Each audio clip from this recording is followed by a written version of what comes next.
वज़ीर-ए-आज़म नरेंद्र मोदी ने उत्तर प्रदेश के बाराबंकी, फतेहपुर और हमीरपुर में की रैलियां। कहा, खुशामद की पॉलिसी के आगे झुक गई एसपी कांग्रेस। राम मंदिर पर बुलडोजर लगाने वालों को दिया मशवरा। कहा, बुलडोजर कहां चलाना चाहिए, यूपी के वज़ीर आला से लेना चाहिए इसका ट्यूशन।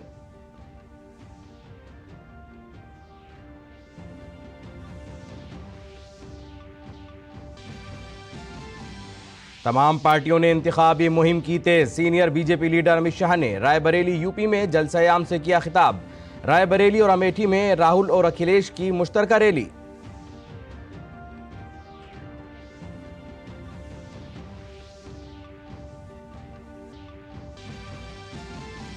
अमित शाह ने आइन को तब्दील करने की अफवाहों को किया खत्म।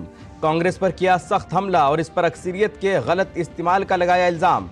एक न्यूज एजेंसी के साथ इंटरव्यू में कहा, केजरीवाल की रिहाई को नहीं समझा जाना चाहिए अदालत का क्लीन चिट।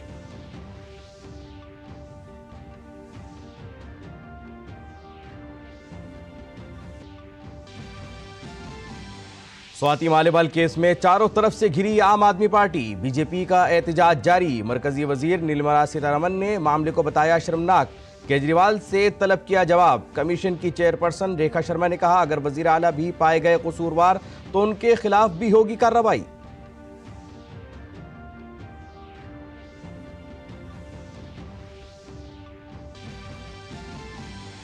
मगरबी बंगाल के संदेश खाली में एक और खातून के साथ पेश आया बदसलूकी का वाकया। 3 लोगों के खिलाफ अगवा की शिकायत दर्ज। बीजेपी ने पुलिस के रवैये को बताया मायूस कुन। कहा, रियासत में ख्वातीन नहीं है महफूज।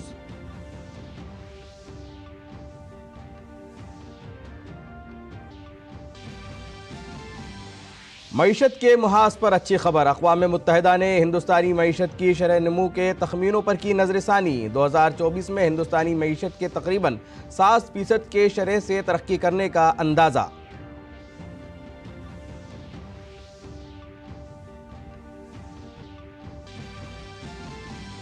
उत्तराखंड में 4 धाम यात्रा के लिए बड़ी तादाद में पहुंच रहे हैं अकीदतमंद। हुकूमत और इंतजामिया बंदोबस्त में मसरूफ।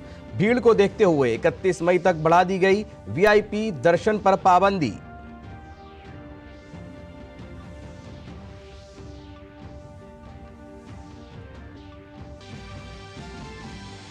और हिंदुस्तानी ख्वातीन boxer Elorda Cup boxing championship में जारी रखे हुए हैं अपनी शानदार कारकर्दगी। मीनाक्षी, अनामिका और मनीषा के साथ निकात जरीन ने फाइनल में बनाई जगह।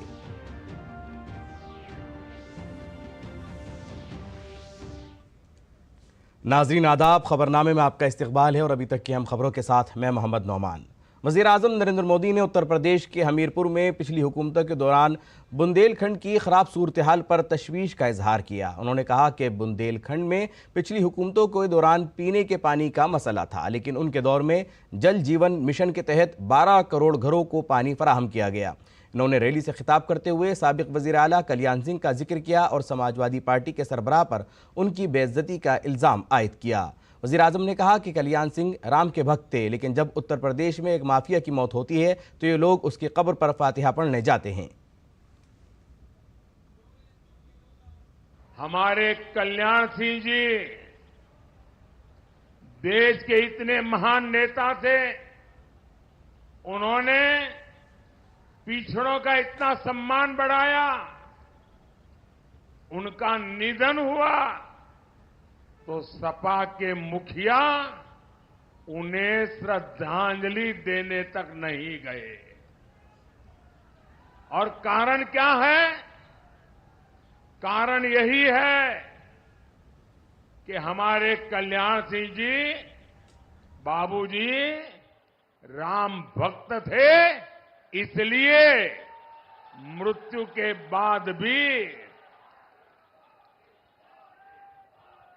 कल्याण सिंह जी ने राम मंदिर के लिए अपनी सरकार बलिदान कर दी थी। अगर ये बाबूजी को श्रद्धांजलि देने जाते तो इनका वोट बैंक नाराज हो जाता। और वोट बैंक को खुश करने के लिए लोग क्या करते हैं? जब यूपी में एक माफिया की मौत होती है तो ये उसकी कब्र पर फातिहा पढ़ने पहुंच जाते हैं।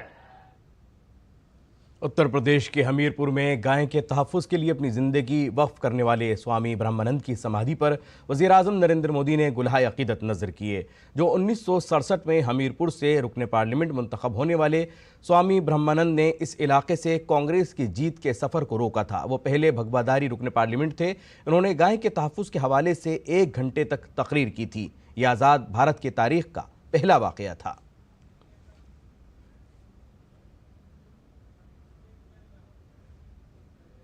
वज़ीर-ए-आज़म नरेंद्र मोदी ने उत्तर प्रदेश के बाराबंकी में कांग्रेस पर इल्ज़ाम लगाया कि अगर वो इख्तियार में आई तो वो राम मंदिर से मुताल्लिक़ सुप्रीम कोर्ट के फैसले को पलट देगी। उन्होंने कहा कि वो राम मंदिर पर बुलडोज़र चलाएंगे और उन्हें उत्तर प्रदेश की वज़ीर आला से ट्यूशन लेना चाहिए कि बुलडोज़र कहाँ चलाना चाहिए। कांग्रेस तो राम मंदिर पर सुप्रीम कोर्ट का फैसला पलटने की तैयारी कर रही है। सपा कांग्रेस वाले, जब मैं ये कहता हूं ना कि भाई कांग्रेस में ही रहने वाले एक नेता ने कहा है कि वे लोग ये कोर्ट का निर्णय पलटना चाहते हैं। कुछ लोगों ने, यार ऐसा तो कैसे हो सकता है, भ्रम में मत रहिए। देश जब आजादी का आंदोलन कर रहा था ना और देश के टुकड़े करने की बात आती थी तो देश का हर व्यक्ति का नहीं यार, देश के टुकड़े थोड़े होते हैं, देश के टुकड़े होते हैं। हो गए कि नहीं हो गए? इन्होंने कर दिया कि न कर दिया? ये किसी भी हद तक जा सकते हैं जी। इनका ट्रैक रिकॉर्ड ही ऐसा है। इनके लिए देश वेश कुछ नहीं है भाई। उनके लिए तो उनका परिवार और पावर, यही उनका खेल है। सपा कांग्रेस वाले सरकार में आए तो रामलला को फिर से टेंट में भेजेंगे और मंदिर पर बुलडोजर चलवा देंगे। क्या योगी जी से यही सीखना है क्या? अरे जरा योगी जी से ट्यूशन लो, बुलडोजर कहां चलाना कहां नहीं चलाना। बाराबंकी में एक जलसे-आम से खिताब करते हुए वज़ीर-ए-आज़म मोदी ने कहा कि जैसे जैसे इंतखाबात आगे बढ़ रहे हैं, इंडी इत्तेहाद ताश के पत्तों की तरह टूटना शुरू हो गया है। उन्होंने कहा कि वज़ीर-ए-आज़म के ओहदे के लिए भी हर कोई मुंगेरी लाल को पीछे छोड़ रहा है। हाँ, जो बबुआ जी है, बबुआ जी यानी हमारे समाजवादी शहजादे, अब उन्होंने एक नई बुआ की शरण ली है।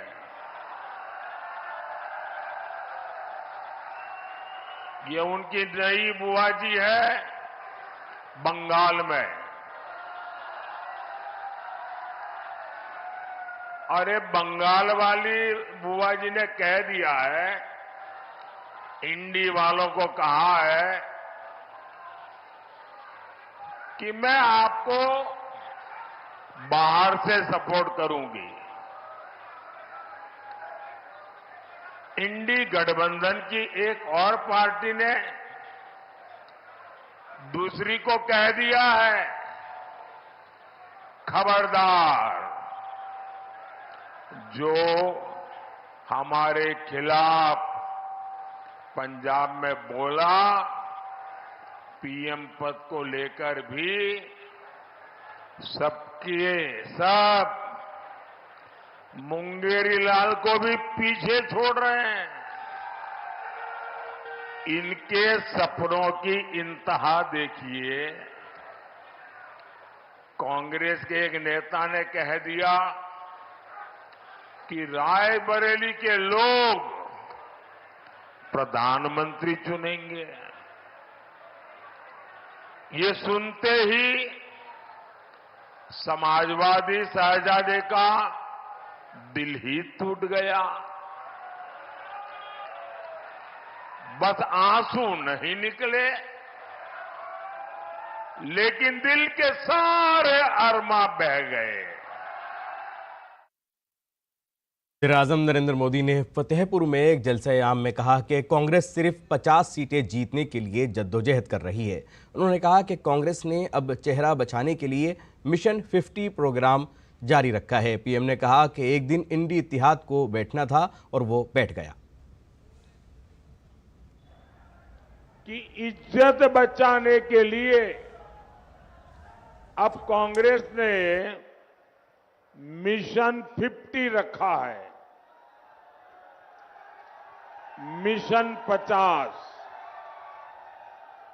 यानी कांग्रेस ने पिछले 3-4 दिन से बड़ी माथापच्ची की और उन्होंने आदेश दिया कि भाई कुछ भी करो, आकाश पाताल एक कर दो, लेकिन कांग्रेस को कम से कम 50 सीटें मिल जाए, इसके लिए अब वो हाथ पैर इधर उधर मार रहे हैं।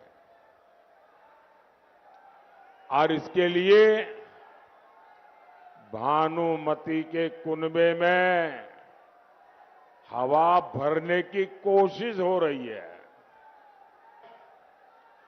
पंजे और साइकिल के सपने टूट गए, खटाखट खटाखट। अब 4 जून के बाद की प्लानिंग हो रही है कि हार का ठिकरा किस पर फोड़ा जाए। खटाखट खटाखट। और मुझे तो कोई बता रहा था कि विदेश यात्रा का टिकट भी बुक हो गया है। खटाखट खटाखट। मरकजी वजीर दाखिला अमित शाह ने एक न्यूज़ एजेंसी को इंटरव्यू दिया है। इंटरव्यू में आइन को तब्दील करने की अफवाहों के सवाल पर अमित शाह ने कहा कि हमारे पास 10 साल से आइन को तब्दील करने की अक्सरियत थी, हमने ये कोशिश कभी नहीं की। मेरी पार्टी की तारीख अक्सरियत के गलत इस्तेमाल की तारीख नहीं है। अक्सरियत का गलत इस्तेमाल इंदिरा गांधी के दौर में हुआ था। 400 की जरूरत ही नहीं है, अभी हम उठा सकते, मैं यही कहता हूं आपको। परंतु 400 सीट कोई भी व्यक्ति अपने काम का एक्सपांशन नहीं करेगा क्या? भारतीय जनता पार्टी अपना एक्सपांशन नहीं करेगी? देखिए, बहुमत का दुरुपयोग का इतिहास मेरी पार्टी का नहीं है। बहुमत के दुरुपयोग का इतिहास इंदिरा गांधी के समय में कांग्रेस ने किया था। आर्टिकल चेंज कर दिए, लोकसभा को एक्सटेंड कर दिया, इमरजेंसी डाल दी और कोई भी कारण के बगैर 1.25 लाख लोगों को जेल के अंदर 19 महीनों के लिए ठूंस दिया। हमने कभी इसका बेजा उपयोग नहीं किया है और ना कोई राहुल बाबा को इतनी गंभीरता से लेता है सिवा आपके। मरकजी वजीर दाखिला अमित शाह ने रायबरेली में एक जलसे-ए-आम से खिताब किया। अमित शाह ने कांग्रेस के रायबरेली और अमेठी सीटें उनके खानदान की सीटें हैं के बयान पर जवाबी हमला करते हुए कहा कि आपको ये सीट किसने अपनी मर्जी से दी? ये सीट किसी खानदान की नहीं है, बल्कि रायबरेली और अमेठी के गरीब लोगों की हैं। रायबरेली और अमेठी के लोग जिसे चाहेंगे वही पार्लियामेंट में जाएगा। पार्टी इंडी अलायंस परिवारवादी गठबंधन है। वो अपने परिवार का सोच रखने वाले लोग, सारे नेता। लालू जी अपने बेटे को मुख्यमंत्री बनाना चाहते हैं, ममता जी अपने भतीजे को मुख्यमंत्री बनाना चाहते हैं और सोनिया जी अपने बेटे को प्रधानमंत्री बनाना चाहते हैं। वो कह रहे हैं कि रायबरेली और अमेठी की सीट हमारे परिवार की सीट है। आज मैं पूछने आया हूं, किसने विल में दी भाई सीट? ये सीट किसी परिवार की नहीं है, रायबरेली और अमेठी के गरीब युवाओं का सीट है। वजीर खजाना निर्मला सीतारमन ने दिल्ली में CII के सालाना बिजनेस समिट 2024 से खिताब किया। वजीर खजाना ने कहा कि IMF का अंदाजा है कि आलमी तरक्की में हिंदुस्तान का हिस्सा 2023 से 2028 तक 18% हो जाएगा। जबकि 2031 तक हिंदुस्तानी कंज्यूमर मार्केट के दोगुना होने की उम्मीद है। Estimated that India's contribution to the global growth for 5 years beginning 2023 will be 18%. So between 2023 and 28, we are looking at an India which is going to be actually very dynamic, contributing 18% to the global growth. वज़ीर ख़ारजा doctor S Jaishankar ने कहा है कि challenging आलमी सूरत हाल के दरमियान हम अपने मुल्क के मुस्तक़बिल के बारे में अहम फैसले कर रहे हैं। CII के सालाना बिजनेस समिट से खिताब करते हुए वज़ीर ख़ारजा डॉक्टर एस जयशंकर ने कहा कि भारत का नुक़्ता नज़र मुस्बत और पुरएतमाद है। इक़्तिदार में आने वाली पार्टी पिछली दहाई में अपने काम की बुनियाद पर मुहिम चला रही है। वज़ीर ख़ारजा ने कहा कि सही क़ियादत के साथ भारत ने अपने चैलेंजेस को मौक़े में तब्दील किया है। As a result, the outlook in India, not just the growth rate, the outlook in India is positive and confident. It says so much that the party in power is actually campaigning on its record of the last decade, reflecting a mood of pro-incumbency. In fact, it is this foundation that allows the nation to plan ahead for the next 25 years with Viksit Bharat as our goal. वज़ीर ख़ारजा S Jaishankar का ख्याल है कि भारत वसुधैव कुटुंबकम के जज्बे से आलमी सतह पर अपनी मौजूदगी का एहसास दिला रहा है और इसका विज़न है कि वो सबको साथ लेकर चले। हमें समझना चाहिए कि हमारी इक़्तिसादी तरजीहात हमारे स्ट्रेटेजिक मफादात के मुताबिक होनी चाहिए, चाहे वो मार्केट तक रसाई की सरमायाकारी हो, टेक्नोलॉजी हो, तालीम और सयाहत। खारजा पॉलिसियों पर एतमाद और शराकत दारी के लिए हुकूमतों के दरमियान ज़्यादा आसानी की ज़रूरत है। For India, the task is to mitigate its impact on itself and contribute to stabilizing the world to the extent possible. It is this judicious combination of Bharat First and Vasudhaiva Kutumbakam that defines our image as Vishwa Bandhu. आम आदमी party के रहनुमा और राज्यसभा की रुकन स्वाति मालेवाल पर हमले के मामले में ख्वातीन कौमी कमीशन ने एक बार फिर वज़ीर आला अरविंद केजरीवाल के माविन वैभव को नोटिस जारी करते हुए उन्हें सनीचर को पेश होने को कहा है। कौमी कमीशन बराए ख्वातीन के एहलकार सिविल लाइंस दिल्ली के ACP के साथ नोटिस देने के लिए वैभव कुमार की रिहाइशगाह पर पहुंचे, लेकिन वैभव के अहल खाना ने नोटिस लेने से इनकार कर दिया। इसके बाद एहलकारों ने नोटिस दरवाजे पर चस्पा कर दिया। अब कमीशन के सामने केस की समाअत 18 मई को होनी है। अगर वो सनीचर को भी पेश ना हुए तो कमीशन के अरकान उनके घर जाकर सवाल जवाब करेंगे। आपको बताते चलें कि उन्हें जुमे को कौमी कमीशन बराए ख्वातीन के दफ्तर में पेश होना था, लेकिन वो नहीं पेश हुए। मरकज़ी वज़ीर अनुराग ठाकुर ने अखलाकियात की कमी का हवाला देते हुए दिल्ली के वज़ीर आला अरविंद केजरीवाल से इस्तीफ़े का मुतालबा किया। अनुराग ठाकुर ने कहा कि जिस शख्स को अदालत ने इंतखाबी मुहिम चलाने के लिए सिर्फ चंद दिन का वक्त दिया है, वो दरख्वास्त कर रहा है कि लोग इसे वोट दें ताकि उसे जेल ना जाना पड़े। ये भ्रष्ट सरकार के भ्रष्ट मुख्यमंत्री हैं जो जेल जाने से बचने के लिए जनता को गुहार लगा रहे हैं। ये देश के लिए नहीं सोच रहे, ये आज भी अपने लिए सोच रहे हैं। जैसे जेल में बैठ के इस्तीफा नहीं देते थे, डॉक्टर भीमराव अंबेडकर जी को भी कहीं ना कहीं इस बात पे शर्म आती होगी कि क्या नेता है ये। कभी संविधान बनाते समय उन्होंने सोचा नहीं होगा कि कोई नेता ऐसा भी आएगा, भ्रष्टाचार के चलते जेल में जाएगा और जेल से सरकार चलाएगा, इस्तीफा नहीं देगा। श्रीमान अरविंद केजरीवाल जी, थोड़ी सी भी नैतिकता है तो इस्तीफा दो, और 2 तारीख को तो आपका जेल जाना तय है, क्योंकि कोर्ट ने कहा है सरेंडर करना पड़ेगा।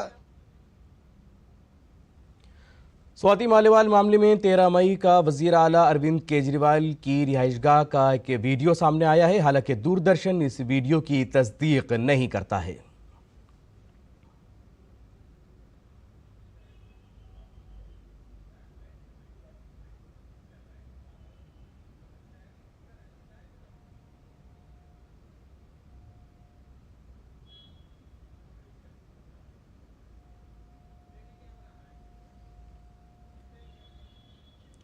झारखंड के साबिक वजीर आला हेमंत सोरेन को आज भी सुप्रीम कोर्ट से राहत नहीं मिली। हेमंत सोरेन की गिरफ्तारी को चैलेंज करने वाली दरख्वास्त की समाअत जस्टिस संजीव खन्ना की 2 रुकनी बेंच के सामने हुई। समाअत के दौरान ईडी ने कहा कि सोरेन को इंतखाबात की तारीख से बहुत पहले गिरफ्तार किया गया था। इस पर सोरेन के वकील कपिल सिब्बल ने कहा कि वो सिर्फ इंतखाबात के पेश नज़र अबूरी जमानत चाहते हैं। ईडी को पीर तक जवाब देना होगा और तातीलात वाली बेंच मंगल यानी 21 मई को केस की समाअत करेगी। महकमा मौसमियात ने मुल्क के शुमाल मगरबी हिस्से और बिहार में अगले 5 दिनों तक शदीद गर्मी की पेशगोई की है। मगरबी राजस्थान, पंजाब, हरियाणा और दिल्ली के कुछ हिस्सों में पीर तक शदीद गर्मी पड़ने का इम्कान है। कुछ दिनों से टेम्परेचर ग्रेजुअली राइज हो रहे हैं नॉर्थ वेस्ट इंडिया में। एनीवे जो मई का महीना होता है वो सबसे गर्म महीना होता है और इस समय जनरली टेम्परेचर्स 45 डिग्री काफ़ी जगह पहुंच जाते हैं। अगर आप आज की बात करें, आज भी टेम्परेचर स्पेसिफिकली राजस्थान में 45 डिग्री तक पहुंच चुके हैं ऑलरेडी। अगर पंजाब हरियाणा की बात करें, वहां पे भी टेम्परेचर 44 के पास है और हीट वेव क्राइटेरिया सेटिस्फाई कर रहे हैं। Similarly Uttar Pradesh also. और हमारा जो वार्निंग है आने वाले दिनों के लिए, हमारा अनुमान ये है कि राजस्थान में हीट वेव 5 दिन रहेगा। सिमिलरली पंजाब, हरियाणा, उत्तर प्रदेश भी 5 दिन हीट वेव रहने का अनुमान है। और कल के बाद टेम्परेचर्स मध्य प्रदेश में, स्पेसिफिकली नॉर्थ मध्य प्रदेश में बढ़ जाएंगे। आईएमडी ने शिमाली केरला के 2 अजला में जुमे को शदीद बारिश की पेशगोई करते हुए ऑरेंज अलर्ट जारी किया है। केरला के इलाके में निचली सतह पर तेज जुनूब मगरबी हवाओं की वजह से मजीद 8 अजला येलो अलर्ट के तहत आ गए हैं। इस महीने की 18 से 20 तारीख के दौरान केरला में ज़्यादा से बहुत ज़्यादा बारिश का इम्कान है। मानसून केरला में 31 मई तक पहुंचने का इम्कान है। 55वें बैनुल-अक़वामी फिल्म फेस्टिवल ऑफ इंडिया के ऑफिशियल पोस्टर और ट्रेलर की नकाबकुशाई कांस फिल्म फेस्टिवल के दौरान भारत पर्व में की गई। इस बार 55वें IFFI का इनेकाद गोवा में 20 से 28 नवंबर 2024 तक किया जाएगा।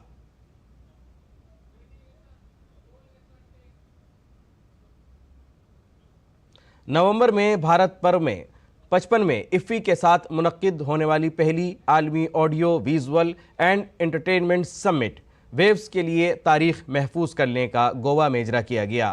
पहले वेव्स का इनेकाद 21 और 24 नवंबर के दरमियान गोवा में किया जाएगा। यह पहला मौका है जब मुल्क 77वें कांस फिल्म फेस्टिवल में भारत पर्व की मेज़बानी कर रहा है, जिसमें दुनिया भर से फिल्मी शख्सियात, फिल्मसाज, हिदायतकार, खरीदार और सेल्स एजेंट्स शिरकत कर सकते हैं।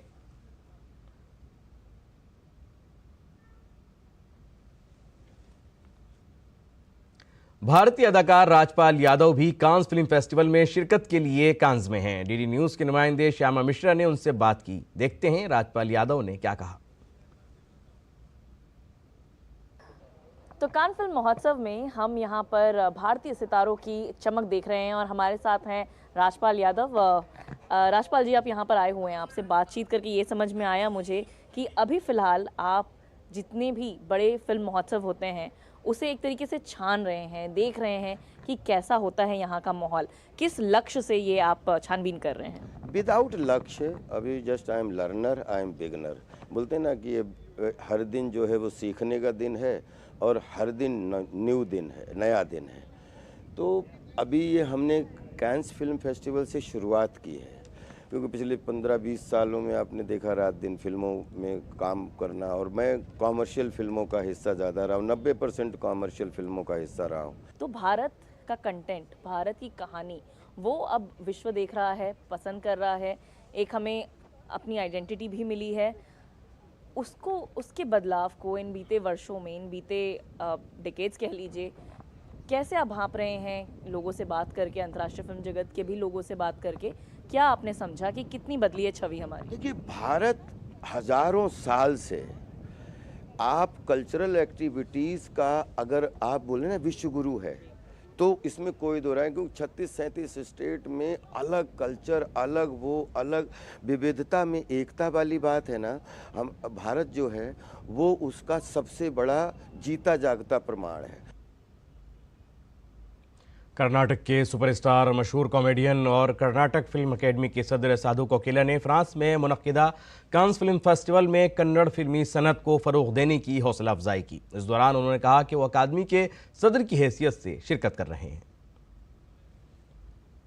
हमारे साथ में कर्नाटका के सुपरस्टार हमारे साथ जुड़े हुए हैं। आप बताइए, यहाँ पर आप कान फिल्म फेस्टिवल में आए हुए हैं, कर्नाटका को एक तरह से ऑफर कर रहे हैं, बता रहे हैं विश्व को, क्या है कर्नाटका के पास? Actually, from 30 years I'm working in Kannada film industry. Karnataka Film Academy President, Chairman for the Film Academy. We came here for officially, me and Mr. Tilok Chandra. We are planning some film projection also here. Kannada movies are doing good now, like KGF, Kantara. My movie actually, I directed 20 movies in Kannada. So साथ में मैं work किया हूँ। अभी ये festival में हम लोग आके क्या और क्या बढ़ाना है कर्नाटका फिल्म का, उसके बारे में कुछ सेमिनार चल रहा है। यहाँ पर जब आप आते हैं कान फिल्म फेस्टिवल में, किस तरीके से आप देखते हैं विश्व स्तर पे जो सिनेमा बनती है, वहाँ पर क्या और बदलाव करने की ज़रूरत है? हम जो सिलेक्शन हो रही है यहाँ पे, जिस टाइप की काइंड की मूवी सिलेक्ट हुई है, वहाँ पर क्या ज़रूरत है? और नहीं, अभी ये क्या है, ये वर्ल्ड वाइड हो गया है। अभी इसका क्या होता है, वो बाउंड्री नहीं है। So any language films can run anywhere in the world. We are planning in Mysore about 100 acres के लिए एक फिल्म सिटी भी बन रहा है, फिल्म सिटी।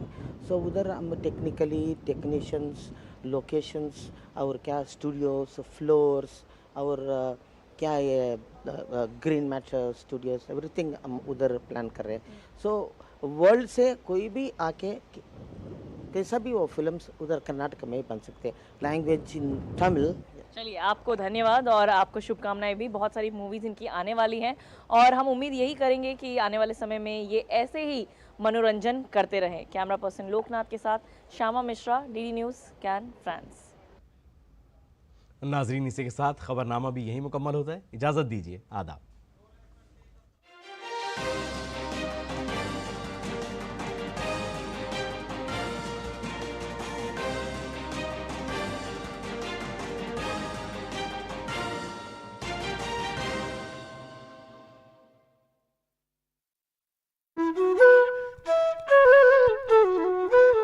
बात होगी फैशन की।